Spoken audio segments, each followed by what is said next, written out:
Assalamu alaikum students of class 7. In the previous video lesson we had completed reading the poem. The title of the poem was The Crocodile, and we had also answered the questions. Now we are going to solve the exercise. तो बेटा पहला question ये है कि आपको मफहूम दिया हुआ है आपकी बुक में और आपने उस मफहूम के अल्फाज अपनी पोएम में से ढूंढने हैं. The first word is to spread a liquid or a thick substance over a surface. ये आपको बुक में दिया हुआ है. इसका मतलब ये है कि किसी सरफेस के ऊपर या किसी चीज के ऊपर थिक लिक्विड या थिक सब्सटेंस मलना, ठीक है, स्प्रेड करना, फैलाना. जिस तरह से हम टोस्ट के ऊपर जैम लगाते हैं या जिस तरह से हम बटर लगाते हैं जैम के ऊपर, उस तरह. तो इस मफहूम के लिए पोएम में जो लफ्ज दिया है इट इज स्मेयर. क्या है वर्ड? स्मेयर. इसका सेंटेंस आपके लिए बना दिया है क्योंकि आपको क्वेश्चन में कहा गया है कि आपने सेंटेंसेस बनाने हैं. Butter was smeared all over the counter. Kitchen counter में बटर सारे का सारा ऊपर फैला हुआ था, तो उसके लिए जुमला है butter was smeared all over the counter.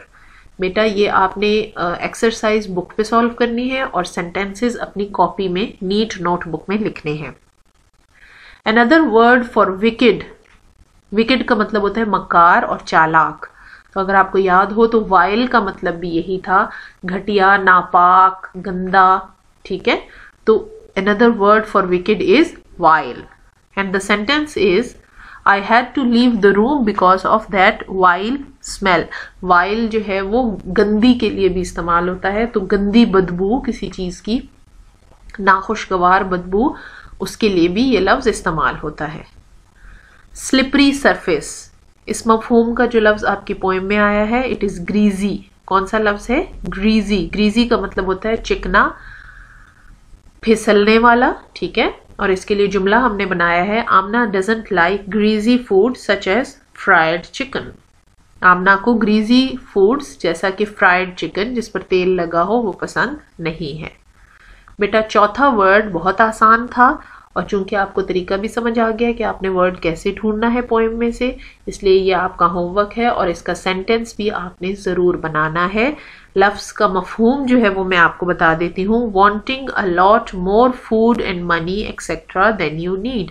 अगर कोई शख्स खाने और खुराक के बारे में लालची हो जाए और ज़्यादा मांगने लगे, अपनी ज़रूरत से ज़्यादा खुराक और ज़रूरत से ज़्यादा पैसा दौलत जमा करने की कोशिश करने लगे, तो उसको क्या कहते हैं?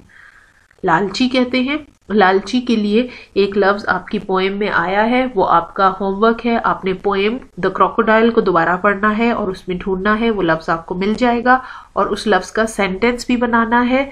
लफ्ज़ आपने अपनी बुक में लिखना है और सेंटेंस आपने अपनी कॉपी पे लिखना है. Rewrite these sentences and insert speech marks and other necessary punctuation. बेटा सेकंड क्वेश्चन, थर्ड क्वेश्चन जो आपका सी पार्ट है वो ये है कि आपने पंक्चुएशन और नेसेसरी स्पीच मार्क्स डालने हैं. जब हम इंग्लिश बोल रहे होते हैं या कोई भी ज़बान बोल रहे होते हैं तो हम बीच में पॉजेस देते हैं, वक्फा देते हैं. हमारी आवाज़ के उतार चढ़ाव से हमारी बात का मतलब क्लियर हो जाता है. When we are using English, we are speaking English, we give pauses and because of the tone of our voice, meaning is made very clear. But this does not happen in the written form. Written form में हम क्या करते हैं? Written form में हम full stop, comma, hyphen, question mark, exclamation mark, capital letters, quotation marks, ये सब इस्तेमाल करते हैं. तो अब हमने ये देखना है कि इन जुमलों में कौन कौन सी पंक्चुएशन मार्क्स नहीं दिए हुए और हम कैसे डालें. The first thing you must have observed in this sentence is that it starts with a small letter. आपने देखा होगा कि इस सेंटेंस के शुरू में ही सबसे पहला हर्फ जो है वो छोटा आई है. And this is of course not correct because this small I does not exist in English language. English में small I अकेले नहीं exist करता, हमेशा कैपिटल फॉर्म में एग्जिस्ट करता है. इसलिए इस आई को हमने रिप्लेस करना है विद अ कैपिटल आई. देखिए आपके लिए हमने करेक्ट किया हुआ है. ये जितने भी रेड लेटर्स हैं ये करेक्टेड फॉर्म आपको दिखा रहे हैं. I said, कॉमा, इसके बाद आप चूंकि किसी की बात कोट कर रहे हैं तो ये इन्वर्टेड कॉमास में लिखी जाएगी. Inverted commas begin and DONT, don't, which is a short form for do not.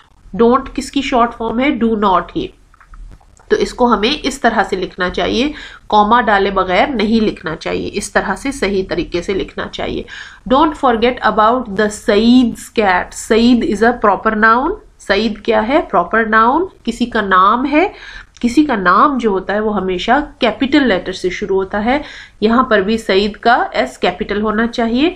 Then सईद्स cat, ये है एपोस्ट्रोफी एस, सईद की बिल्ली. ठीक है, तो हमें एपोस्ट्रोफी एस डालना है और फिर कैट के बाद फुल स्टॉप जो कि यहाँ पे ओरिजिनल सेंटेंस में मिसिंग है, और फिर उसके बाद इन्वर्टेड कॉमास क्लोज. ठीक, तो आपको अच्छे से समझ आ गया, या आपने ठीक फॉर्म अपनी बुक में लिखनी है. Second sentence is where are we now mom I asked. उसमें भी सबसे पहली बात वही कि इसमें W कैपिटल होना चाहिए था. सबसे पहला W कैपिटल होना चाहिए था और कैपिटल फॉर्म में हमें लिखना चाहिए था. उसके बाद कॉमा आना चाहिए था. सबसे पहले हमें यहाँ पे इन्वर्टेड कॉमास बिगिन, फिर उसके बाद where are we now comma mom, mom के बाद क्वेश्चन मार्क, क्योंकि ये एक सवालिया जुमला है, इन इंट्रोगेटिव सेंटेंस है जिसमें सवाल किया गया है, तो इसके बाद क्वेश्चन मार्क आना चाहिए. और उसके बाद इन्वर्टेड कॉमास क्लोज्ड.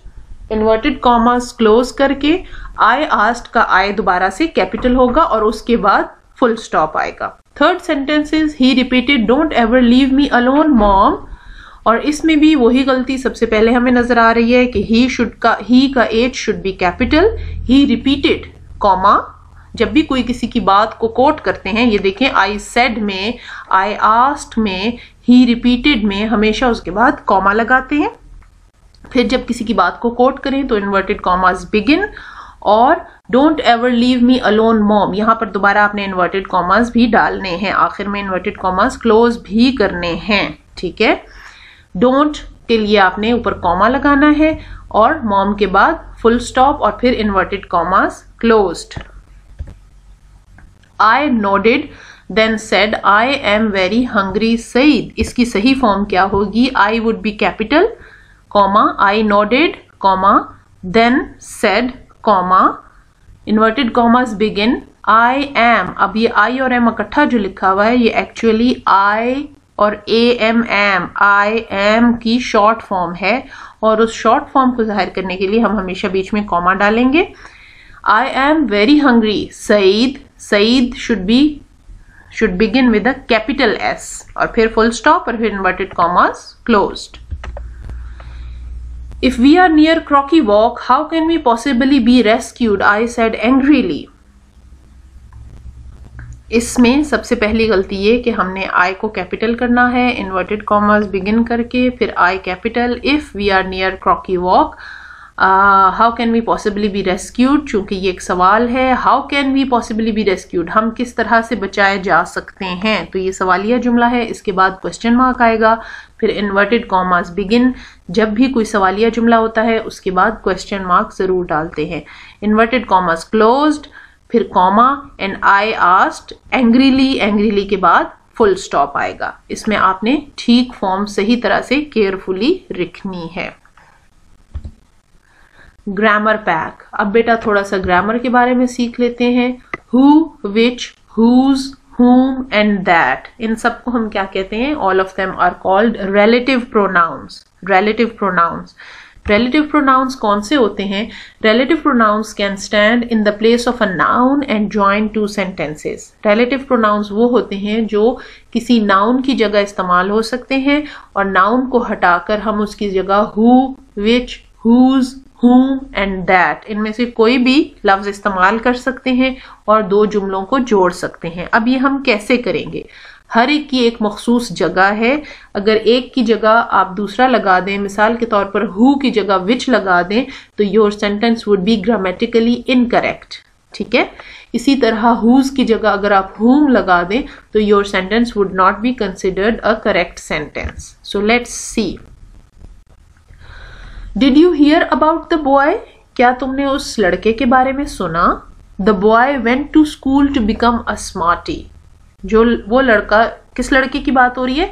लड़का जो कि स्कूल जाता था ताकि वो स्मार्टी बन जाए। अब ये दो पूरे मुकम्मल सेंटेंसेस हैं। अब इनको जोड़ने के लिए अगर हम दरमियान में एक रिलेटिव प्रोनाउन लगाएं तो वो कौन सा लगाएंगे? Did you hear about the boy that went to school to become a smarty? देखिए, पहले सूरत में क्या था कि एक जुमला को सवालिया जुमला था और दूसरा जुमला अफर्मेटिव सेंटेंस था, उसके आगे फुल स्टॉप था, क्वेश्चन नहीं था। जब हमने इन दोनों को जोड़ के एक जुमला बना दिया और ये रिलेटिव प्रोनाउन यानी कि दैट आपको दिखा रहे हैं रेड कलर में, दैट को बीच में डाल दिया तो द बॉय को हमने हटा दिया। अब दोबारा द बॉय नहीं आएगा। पहले जुमले का द बॉय एक दफा आ गया, अब दोबारा दूसरे जुमले में द बॉय नहीं आएगा। तो इसका मतलब ये है कि इस रिलेटिव प्रोनाउन ने, दैट ने नाउन को रिप्लेस कर दिया। नाउन क्या है? The boy. ठीक है, द बॉय को रिप्लेस कर दिया और उसकी जगह हमने दैट लगा दिया। तो अब जुमला क्या हो गया? Did you hear about the boy that went to school to become a smarty. और अब ये पूरे का पूरा जुमला क्वेश्चन बन गया। ठीक है, और इसके आखिर में हमने क्वेश्चन मार्क बना दिया। क्या तुमने उस लड़के के बारे में सुना है जो स्कूल इसलिए जाता था कि वो स्मार्टी बन सके? और ये पूरे का पूरा सवालिया जुमला बन गया, इंट्रोगेटिव सेंटेंस।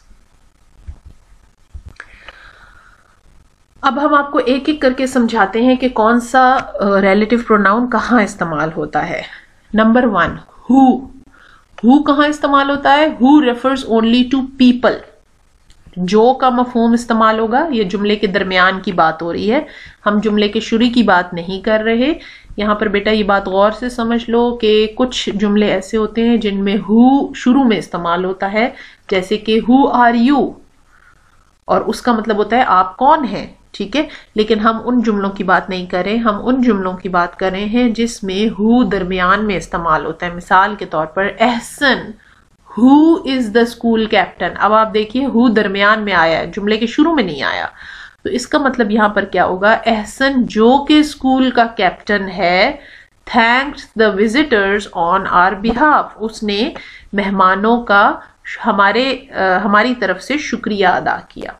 ठीक है, तो हु हम कहाँ इस्तेमाल करते हैं? हु हम इस्तेमाल करते हैं पीपल के लिए, ह्यूमन बीइंग्स के लिए, इंसानों के लिए। ठीक है, Ehsan is a human being, तो एहसन के लिए हम विच नहीं इस्तेमाल करेंगे बल्कि हु इस्तेमाल करेंगे। Ehsan who is the school captain thank the visitors on our behalf. Ehsan जो के स्कूल का कैप्टन है, उसने मेहमानों का शुक्रिया अदा किया हमारी तरफ से।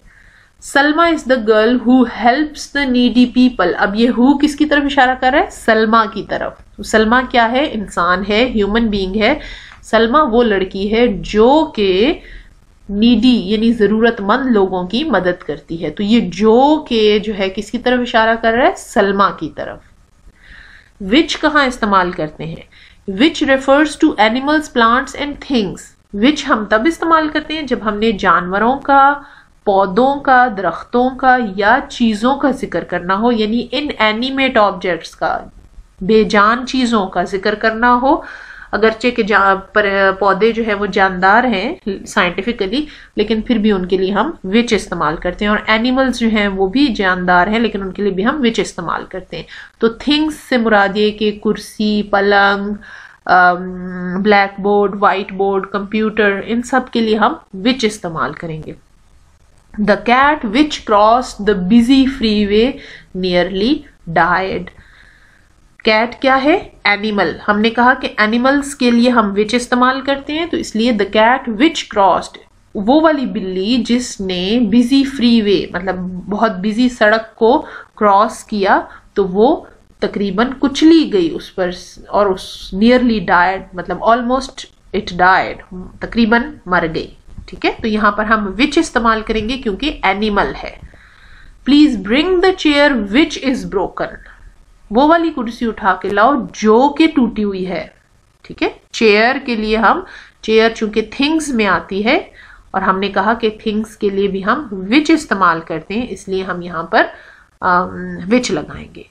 That refers to people, animals, plants and things. अच्छा, अब दैट ने काफी सारा मसला हल कर दिया। किस तरह मसला हल कर दिया? इस तरह मसला हल कर दिया कि दैट को हम हु की जगह भी इस्तेमाल कर सकते हैं और विच की जगह भी इस्तेमाल कर सकते हैं। ठीक है। अब flower that blooms in spring is a joy to see. वो वाला फूल जो कि बहार में खिलता है, उसको देखना एक खुशी का लम्हा होता है। ठीक है, उसको देख के खुशी महसूस होती है। तो अ फ्लावर दैट ब्लूम्स, अब ये दैट किसके लिए इस्तेमाल हुआ है? ये फ्लावर के लिए, ये फूल के लिए इस्तेमाल हुआ है। हम यहाँ पर विच भी इस्तेमाल कर सकते हैं और दैट भी इस्तेमाल कर सकते हैं। ठीक है, विच और दैट दोनों आ सकते हैं। दैट में हमें पाबंदी नहीं है, वो पीपल के लिए भी इस्तेमाल होता है, एनिमल्स के लिए भी, प्लांट्स के लिए भी और थिंग्स के लिए भी। Do you know the old man that lives in the next street? क्या तुम उस बूढ़े आदमी को जानते हो जो कि सामने वाली गली में, अगली गली में रहता है, नेक्स्ट स्ट्रीट में रहता है? अब यहां पर भी चूंकि हमने कहा कि पीपल के लिए हम दैट इस्तेमाल कर सकते हैं, तो हमने दैट लगाया। आपने ये सारे जुमले अपनी कॉपी में लिखने हैं और इनका इस्तेमाल भी लिखना है इसी तरह से, ताकि आपको अच्छी तरह से याद हो जाए। हु जो है वो पीपल के लिए इस्तेमाल होता है, विच एनिमल्स, प्लांट्स और चीजों के लिए इस्तेमाल होता है, दैट उसमें हमारे पास ऑप्शन ज्यादा हो जाती हैं, people, animal, plants and things सबके लिए इस्तेमाल होता है। अगली एक्सरसाइज आपको दी हुई है कि आपने सेंटेंसेस पूरे करने हैं इसी तरह रिलेटिव प्रोनाउन यूज करके। ये आपके लिए हमने कंप्लीट कर दिए हैं। The soldier who fought bravely was Umar. अब सोल्जर चूंकि इंसान है, जाहिर है ह्यूमन बीइंग है, तो हमने हु के साथ who fought bravely was Umar. ठीक है, वो वाला फौजी जो बहुत बहादुरी से लड़ा, उसका नाम उमर था। The old oak tree. अब ओक ट्री एक प्लांट है। ठीक है, ओक ट्री एक पौधा है, उस पुराना, बहुत पुराना ओक ट्री जो है, which was cut last year, जो कि पिछले साल काट दिया गया था, वॉज ब्यूटिफुल, जो कि पिछले साल काट दिया गया था वो बहुत खूबसूरत था। ठीक है, the old oak tree which, अब एक विच आएगा क्योंकि प्लांट्स के लिए हमने कहा था कि विच इस्तेमाल होता है। The lady that lived next door came to meet you today.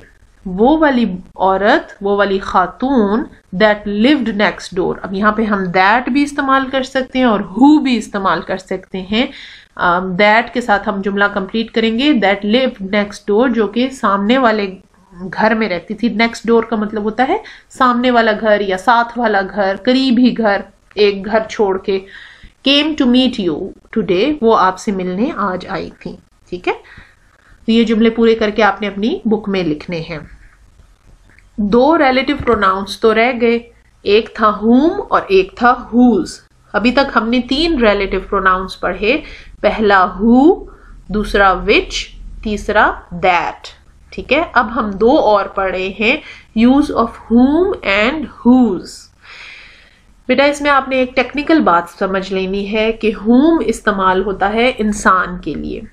जब हम इंसान की तरफ इशारा कर रहे हों तो तब हम हुम इस्तेमाल करते हैं। मसलन, दिस इज द मैन हुम आई हैड मेट यस्टरडे। ये वो शख्स है जिसको मैं कल मिला था। हुम, अब हुम किसकी तरफ इशारा कर रहा है? उस इंसान की तरफ। वो कोई भी हो सकता है लेकिन वो इंसान होगा। हुम इंसान की तरफ इशारा करता है। ठीक है, We use whom to talk about the person who received an action. उस बंदे के बारे में जिसके ऊपर अमल किया गया हो, जिसकी तरफ अमल मंसूब किया गया हो, उसके लिए हम whom इस्तेमाल करते हैं। उसके मुकाबले में whose किसके लिए इस्तेमाल होता है? whose चीज के लिए इस्तेमाल होता है। This is the man whose car was stolen. अब यहां पर अगर आप गौर करो तो ये वो शख्स है जिसकी गाड़ी, जिसकी कार चुरा ली गई थी। ठीक है, तो अब हम इशारा किस तरफ करें? गाड़ी की तरफ। जब हम इंसान की तरफ इशारा करेंगे तो whom I had met yesterday, जिसको मैं कल मिला था। लेकिन यहां पर क्या है? जिसकी गाड़ी चुरा ली गई थी। तो जब हम चीज की तरफ इशारा करेंगे तो हम whose इस्तेमाल करेंगे। We use whose to talk about the thing which belongs to a person. हम whose कहाँ इस्तेमाल करते हैं? उस चीज के लिए इस्तेमाल करते हैं जो किसी बंदे की मिल्कियत हो, उसकी चीज हो, उसकी मिल्क में हो। मिसाल के तौर पर गाड़ी का यहाँ पर जिक्र है, whose car was stolen। थोड़ी सी मिसालें और हल कर लेते हैं, आपके लिए आसान हो जाएगा। आपने इस एक्सरसाइज में आपने ये देखना है कि कौन सा रिलेटिव प्रोनाउन किस चीज के लिए या किस इंसान के लिए इस्तेमाल हुआ है। The footballer who broke his leg was out of action for 10 weeks. Who किसके लिए इस्तेमाल हुआ है? वो वाला फुटबॉलर जिसकी टांग टूट गई थी, वो 10 हफ्तों के लिए गेम नहीं खेल सका, आउट ऑफ एक्शन हो गया, टीम में से 10 हफ्तों के लिए निकाल दिया गया। तो हु किसके लिए इस्तेमाल हुआ है? फुटबॉलर के लिए। आगे आपको 3 ऑप्शंस दी गई हैं, फुटबॉलर, लेग एंड वीक्स। तो इसमें हमने फुटबॉलर को सर्कल करना है। I met a boy named Abbas whose mother drives a truck. ठीक है, I met a boy named Abbas, हम एक ऐसे लड़के को मिले जिसका नाम अब्बास था, जिसकी मदर ट्रक चलाती हैं। अब ये हमने ढूंढना है कि हुज किसके लिए इस्तेमाल हुआ है। हुज यहाँ पर मदर के लिए इस्तेमाल हुआ है। ठीक है, अब्बास के लिए नहीं इस्तेमाल हुआ। अगर अब्बास के लिए इस्तेमाल होता तो हम हुम इस्तेमाल करते। यहाँ पर हुज जिसकी वालदा, तो जिसकी वालदा मदर के लिए इस्तेमाल हुआ है। यहां पर सही आंसर होगा mother. On the tractor is the farmer who killed the deadly snake. Tractor पर वो वाला फार्मर बैठा है जिसने जहरीला, डेडली कहते हैं जहरीला, सांप मारा था। तो हु किसके लिए इस्तेमाल हुआ है? ट्रैक्टर के लिए, फार्मर के लिए या स्नेक के लिए? तो इन तीनों में से सही आंसर है ट्रैक्टर पर वो फार्मर बैठा है जिसने जहरीला सांप मारा था। तो हु इस्तेमाल हुआ है फार्मर के लिए। The bank was robbed by a criminal that wore a gorilla mask. The bank was robbed by a criminal that, अब यहां पर रिलेटिव प्रोनाउन क्या है? दैट। तो दैट किसके लिए इस्तेमाल हुआ है? बैंक किसने लूटा था? ये बैंक उस मुजरिम ने लूटा था जिसने गोरिल्ला मास्क, अपने चेहरे को छुपाने के लिए, गोरिल्ला मास्क वो वाला मास्क होता है जिसमें सिर्फ आंखें नजर आ रही हो या सांस लेने की जगह थोड़ी सी बनी हो, बाकी सारा चेहरा ना नजर आ रहा हो। तो ये बैंक उस मुजरिम ने लूटा जिसने गोरिल्ला मास्क पहना हुआ था। तो यहाँ पर जो लफ्ज दैट है वो बैंक के लिए इस्तेमाल हुआ, क्रिमिनल के लिए या मास्क के लिए? तो अगर आप जुमले का मफहूम देखें तो हमें पता चलता है कि गोरिल्ला मास्क किसने पहना हुआ था? क्रिमिनल ने। तो ये क्रिमिनल के लिए इस्तेमाल हुआ है। ये आपके लिए सही आंसर हमने लिख दिए। फर्स्ट का आंसर है बॉय, दूसरे का फार्मर और तीसरे का criminal. Use a relative pronoun to join the sentences. इसी कॉन्सेप्ट की थोड़ी सी प्रैक्टिस और कर लेते हैं ताकि हमें अच्छे से ये कॉन्सेप्ट क्लियर हो जाए। Amna passed her exams. Amna is having a party on Saturday. तो इसमें हमें पता है कि आमना इज अ ह्यूमन बीइंग और इंसानों के लिए हमने कहा था कि हम हु इस्तेमाल करेंगे। तो Amna passed her exams who is having a party on Saturday. Amna ने अपने इम्तिहानों में अच्छी कामयाबी ली थी तो वो सैटरडे को सबके लिए पार्टी दे रही है। This is the house, it was built by Mr and Mrs Saeed. अब हाउस एक बेजान चीज है, हाउस के लिए हम क्या इस्तेमाल करेंगे? विच। और जुमले को हम कैसे लिखेंगे? This is the house which was built by Mr and Mrs Saeed. ये पूरा जुमला आपने अपनी बुक में लिखना है। This is the house which was built by Mr and Mrs Saeed. फिर दोबारा आप इट नहीं बोलेंगे। इसी तरह यहां पर दोबारा आमना नहीं बोलेंगे, बल्कि जुमला क्या होगा? Amna passed her exams Who is having a party on Saturday? Saturday की सही प्रोनाउंसिएशन बेटा सैटरडे है। ठीक है, सैटरडे। इसको सैटरडे नहीं पढ़ना बल्कि सैटरडे पढ़ना है। नंबर 3 सेंटेंस है the athlete could not compete, his ankle was injured. Athlete किसको कहते हैं? खिलाड़ी। तो खिलाड़ी जो था वो मुकाबला नहीं कर सका, उसका टखना जख्मी था। अब इस जुमले में हमने उसके टखने की बात करनी है। ठीक है, उसके टखने की, उसकी कुछ किसी चीज की बात कर रहे हैं, उसकी किसी रिश्ते की या उसकी किसी मलकियत की या उसकी किसी पालतू चीज की बात कर रहे हैं। टखना उसकी अपनी चीज है, इसलिए हम हुज इस्तेमाल करेंगे। जुमला किस तरह बनेगा? The athlete could not compete whose ankle was injured. ये याद रखें बेटा कि अब हिज दोबारा नहीं आएगा। मैं जुमला रिपीट करती हूं। The athlete could not compete, whose ankle was injured. Number 4 sentence है she is a reliable person, I can trust her. वो एक काबिल एतमाद इंसान है, मैं उस पर एतमाद कर सकती हूँ। अब इसमें हम निस्बत किसकी तरफ करें? इशारा हम करें उस लड़की की तरफ। उस लड़की की किसी चीज की तरफ नहीं कर रहे, उस लड़की की माँ या बहन या उस लड़की की किसी पालतू जानवर या किसी चीज की तरफ इशारा नहीं करे, बल्कि खुद उस लड़की की तरफ इशारा कर रहे हैं। तो हम whom लगाएंगे और जुमला किस तरह बनेगा? She is a reliable person whom I can trust। ठीक है, whom I can trust, यहाँ पर whom आएगा और I यहाँ पर रिपीट होगा क्योंकि I she के लिए नहीं इस्तेमाल हो रहा। यहाँ पर his और इट इसलिए नहीं और आमना भी यहाँ पर इसलिए नहीं हमने दोबारा रिपीट किया था कि वो उसी नाउन की तरफ इशारा था, लेकिन यहाँ पर आई उस नाउन की तरफ इशारा नहीं है। सही जुमला नंबर 4 कैसे बनेगा? She is a reliable person whom I can trust।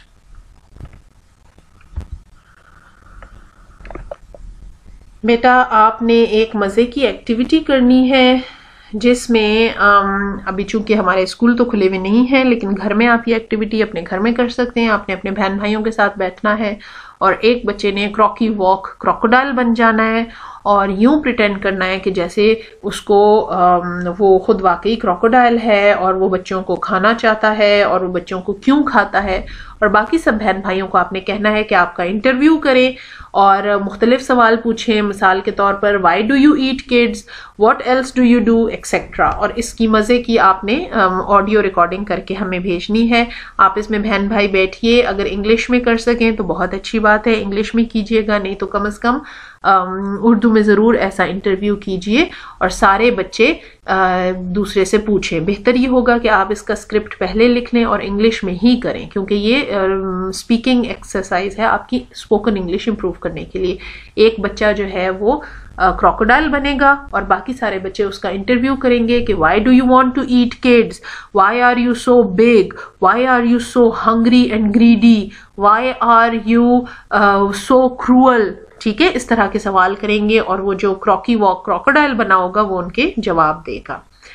दूसरी एक्सरसाइज ये है कि आपने एक स्टोरी लिखनी है। You have to write a story as the hero. Your family was going to another city. आपकी पूरी फैमिली किसी और शहर में जा रही थी, but the fuel ran out. Ran out का मतलब होता है बेटा कि फ्यूल खत्म हो गया। And you were stuck in the jungle near a river. और आप जंगल के किनारे, जंगल में किसी दरिया के किनारे फंस गए। Crocky Walk the crocodile comes to eat your family up. Crocky Walk crocodile अचानक आ गया और वो आपकी पूरी फैमिली को खाना चाहता था। What happens and how do you save your family from it? इसके बाद क्या हुआ और आपने अपनी फैमिली को किस तरह बचाया, ये सब आपने अपनी स्टोरी में लिखना है। बेटा ये दोनों एक्टिविटीज जरूर कीजिएगा और हमें जरूर भेजिएगा। आपकी हेल्प के लिए ये जो राइटिंग एक्टिविटी है इसमें हमने कुछ वर्ड्स आपके लिए लिख लिए हैं। आप यहाँ से वर्ड्स ले लीजिए, यूज कर लीजिए। मैं एक दफा ये वर्ड्स बोलती हूँ। This is the word bank for the story. अपनी कहानी लिखेगा। आपकी फैमिली कहीं जा रही थी, रास्ते में गाड़ी में फ्यूल खत्म हो गया, अचानक से क्रॉकी वॉक क्रोकोडाइल आ गया और वो आपकी फैमिली को खा जाना चाहता था। आपने रेस्क्यूअर का रोल प्ले किया, आपने बहादुरी का काम किया और जल्दी से हाजिर दिमागी से अपनी पूरी फैमिली को बचा लिया। इस पर आपने एक अच्छी सी स्टोरी लिखनी है। वर्ड बैंक क्या है? Family trip, going to Lahore, carelessness, empty tank, गाड़ी के टैंक में फ्यूल नहीं डलवाया, सडनली अचानक, stopped with a jerk, jerk कहते हैं झटके को, डार्क नाइट, काली स्याह तारीक रात, वेरी स्केरी, बहुत खौफनाक, बिग क्रोकोडाइल, बहुत बड़ा सा मगरमच्छ, अप्रोचिंग, आ रहा था, mobile phone, rescue 1122, hitting the car door, कौन हिट कर रहा था? With a big tail, crocodile, team arrived, rescue team arrived, shot the crocodile, thanked God, in future, before journey, in future मुस्तकबिल के बारे में कुछ सोचा, क्या फैसला किया, आइंदा क्या करेंगे, केयरलेसनेस नहीं होनी चाहिए, बिफोर जर्नी, सफर से पहले, हमेशा सफर शुरू करने से पहले, चेक द फ्यूल टैंक, हमेशा अपने फ्यूल का टैंक चेक कर लें। बेटा इस पे अच्छी से एक स्टोरी लिखिएगा और गलती से नहीं घबराना, गलती करके ही हम सब सीखते हैं, ठीक है। और अच्छी सी स्टोरी आपने जरूर लिख के उसकी तस्वीर खींच के भेजनी है।